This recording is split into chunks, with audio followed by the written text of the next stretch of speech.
और मैंने खोजना शुरू किया तो पता चला भारत में सबसे ज्यादा गाय का कत्ल भारत की सरकार कर रही है, मुसलमान नहीं कर रहे हैं। और इस देश में ऐसे कई मुस्लिम समाज हैं जिनको मैं जानता हूं जो गाय को वैसे ही पालते हैं जैसे आप पालते हैं। आप कभी आइए, गुजरात में कच्छ नाम का एक जिला है। कच्छ जिले में एक नहीं सैकड़ों मुसलमान नहीं हजारों हैं जो गाय पालन करते हैं। गाय का दूध बेचते हैं, दूध में से दही बनाते हैं, दही से मक्खन निकालते हैं, मक्खन से घी बनाते हैं और बेचते हैं।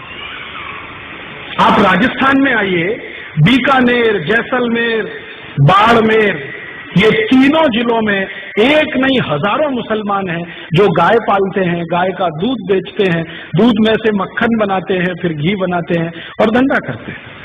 राजस्थान का एक इलाका है अलवर, मेवात क्षेत्र कहते हैं। पूरा मेवात क्षेत्र जो है ना मुस्लिम समाज के भाइयों से डोमिनेटेड है। वहां एक नहीं सैकड़ों मुस्लिम भाई हैं जो गाय पालते हैं, गाय का दूध पीते हैं, गाय के दूध से दही बना के वैसा ही घी और बिजनेस करते हैं। मुसलमान गाय नहीं काटते। ये बहुत बड़ा भ्रम है जो हम हिंदुस्तानियों के बीच में फैलाया अंग्रेजों ने, और ये भ्रम फैलाया था अंग्रेजों की रानी ने, जिसको हम दुर्भाग्य से विक्टोरिया कहते रहे हैं। उसने एक चिट्ठी लिखा था 1894 में। अंग्रेजों का एक अधिकारी हिंदुस्तान में था, उसका नाम था लैंसडाउन, गवर्नर था इस देश में। उसको एक चिट्ठी लिखा, विक्टोरिया ने चिट्ठी लिखा कि देखो, हम भारत में जितने कत्ल खाने चलाते हैं उनमें सबसे ज्यादा गाय कटती है। ये भारत के हिंदुओं को पसंद नहीं है क्योंकि ये उनकी अधिष्ठात्री है, माने हम उसको पूजनीय मानते हैं, मातृ समान मानते हैं। हिंदुओं को पसंद नहीं है और वास्तव में मुसलमान भी नहीं पसंद करते गाय को मारना और उसको खाना। गाय तो हमारे लिए काटी जाती है, माने अंग्रेजों के लिए काटी जाती है। अब भारत में हिंदू और मुसलमान कभी एक हो गए और गाय बचाने में लग गए तो हमारी सरकार नहीं चलेगी भारत में। इसलिए तुम एक काम करो कि जितने कत्ल खाने चल रहे हैं गाय काटने के लिए, उनमें मुसलमानों की भर्ती कर दो और हिंदुओं को बताओ कि गाय देखो मुसलमान काट रहे हैं। तो हिंदुओं की भर्ती नहीं, मुसलमानों की भर्ती कर दो। हिंदुओं को बताओ कि गाय मुसलमान काट रहे हैं, कट हमारे लिए रही है, काट रहे हैं मुसलमान, खाते नहीं है, हम खा रहे हैं, काट रहे हैं ये। हिंदुओं को जब ये पता चल जाएगा, ये दोनों एक दूसरे को लड़ मारेंगे और ये लड़ने लगेंगे तो हमारी गद्दी सुरक्षित रहेगी और हम भारत पर 1000 वर्ष तक राज करेंगे।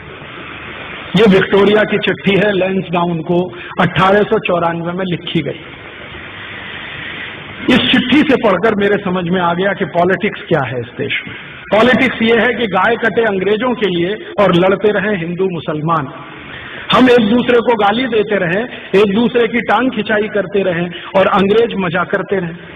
इस तरह से अंग्रेजों ने वो एक जो पॉलिसी है ना, बांटो और राज करो, डिवाइड एंड रूल, वो ये है। तो इस डिवाइड एंड रूल में हमको फंसाया, गाय को कटवाया और एक दो नहीं करोड़ों गाय को कटवाया इस देश में। एक कत्ल खाना जो कलकत्ता से शुरू हुआ, धीरे धीरे भारत के हर कैंट एरिया में फैल गया। 350 कैंट एरिया अंग्रेजों ने स्थापित किए, 350 कत्ल खाने बना दिए। गांधी जी इन्हीं की खिलाफत करते थे अंग्रेजों के जमाने में। गांधी जी को बार बार लगता था कि ये कत्ल खाने बंद होने चाहिए। और गांधी जी के पहले एक और बहुत महान व्यक्ति हुए इस देश में जिनको बहुत पीड़ा होती थी इन कत्ल खानों के चलने से। उनका नाम था स्वामी दयानंद सरस्वती, जिन्होंने आर्य समाज की स्थापना की। उन्होंने तो अपने जीते जी एक फौज तैयार कर दिया गोरक्षा के लिए। स्वामी दयानंद सरस्वती ने एक संगठन बना दिया जिसका नाम आर्य समाज, आज तक जीवित है। 125 वर्ष पुराना संगठन है, कांग्रेस से भी पुराना संगठन। कांग्रेस जो राजनीतिक दल है ना, उससे पहले का ये आर्य समाज है। इसका एक ही काम था, गोरक्षा करना।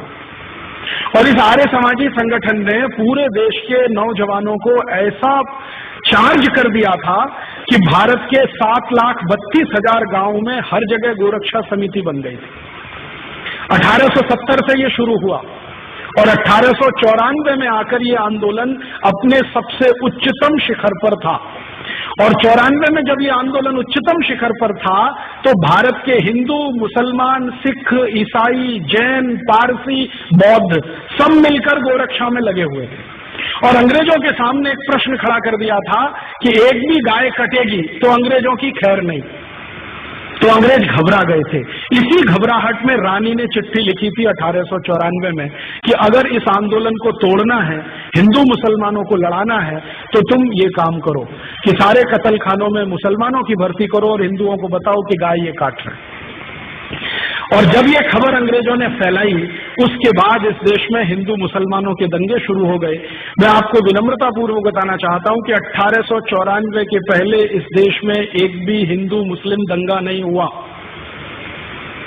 पहला हिंदू मुस्लिम दंगा 1894 दिसंबर में हुआ, रानी की इस चिट्ठी के बाद, और उसके बाद लाइन लग गई दंगों की। फिर क्या हुआ?